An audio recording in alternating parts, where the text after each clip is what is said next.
Bitcoin is going to zero. Zero. When it comes out, zero. Bitcoin very well might go to zero. Not because Satoshi is selling, but rather because it can't fund its own security. P.S. If you have the attention span of a literal goldfish, scroll on. This is going to be a long video. I think it's worth your time, and frankly, I wouldn't record it if it wasn't. What's up? I'm a Bitcoin maximalist, and this is part of our series on Bitcoin. Today, we're going to be investigating the common rhetoric on Twitter regarding if Bitcoin is going to change its code, if Bitcoin is going to increase its supply limit, or what they are going to do about the security problem. First, if you want to learn more directly from the source, check out this Twitter account, Peter Todd. He is directly against my views on Bitcoin, so personally, I find it really useful. As always, let's align our viewpoints before we get started. Number one, the amount of Bitcoin issued to miners is cut in half, the halving, every 4 years. This essentially means that in order for miners to maintain that same level of revenue, the price has to double every 4 years. Second, if Bitcoin is unable to double every 4 years, which frankly seems really hard to do in perpetuity, it will become increasingly hard to mine Bitcoin. Essentially, this is going to put a lot of stress on miners and might encourage them to turn off their machines. This would decrease the total amount of hash rate on the network and make Bitcoin more vulnerable. So this is the big question circulating all over Twitter. Is Bitcoin's scheduled halving structure too stressful for miners to properly support the network and guarantee security? Let's talk about it.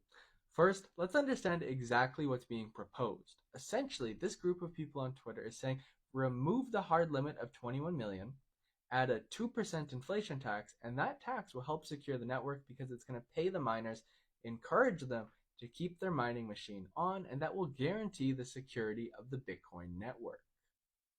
First, if anyone ever wants to make an improvement to a blockchain, it has to be agreed upon by a majority of the stakeholders in the network. In this instance, it is the people who host the Bitcoin nodes themselves. They would all have to agree. Recent examples would be integration of the Lightning Network. The community thought it was good, so it launched. More recently was Bitcoin's Taproot. The community thought it was good, it launched.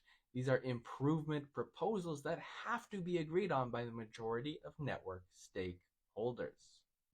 AKA, this is not a change that could happen overnight because one group of individuals think it's the best. It would have to be a massive agreement within the community. The concept that Bitcoin's price has to double every 4 years to protect their miners' bottom line is relatively naive. This is because it's in isolation, right? Price has to double, but you're not accounting for these companies' costs.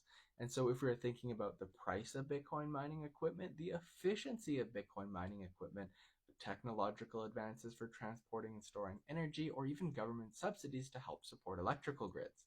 None of these factors are being integrated into this model's assumptions, aka it's not a good model.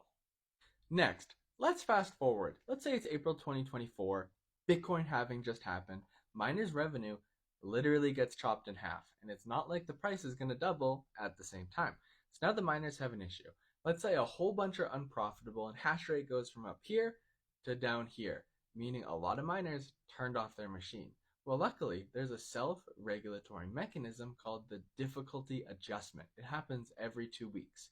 So when there's a lot of miners up here, it's hard to mine Bitcoin, but when they turn off their machine, the network will auto-regulate and it will become easier to mine Bitcoin. The best part about this whole debacle, and is really a selling point of crypto, it's permissionless. So if this group of individuals felt so strongly about Bitcoin's emission, the hard cap, and the security scalability, fork it. Take a clone, make the changes, launch it. Let the results speak for themselves, and more importantly, let the market pick. With this in mind, there has to be a single choice made. Is Bitcoin's security going to be paid for by the users, or is Bitcoin's security going to be paid by the miners? What I think is the greatest point of contention against raising the hard limit, adding an inflation tax, is these people seem to think that Bitcoin is going to be the hub of all digital payments on a peer-to-peer basis. Personally, when you look at Bitcoin as a layer 1 solution, it's slow and expensive. Yes, okay, the Lightning Network could fulfill that, but ultimately, personally, I think Bitcoin is going to fulfill the asset as a store of value, and as a reserve asset, not transactional in nature. Anyways, that's the T. You have all the details. Let me know in the comments if you think I'm stupid. Take care.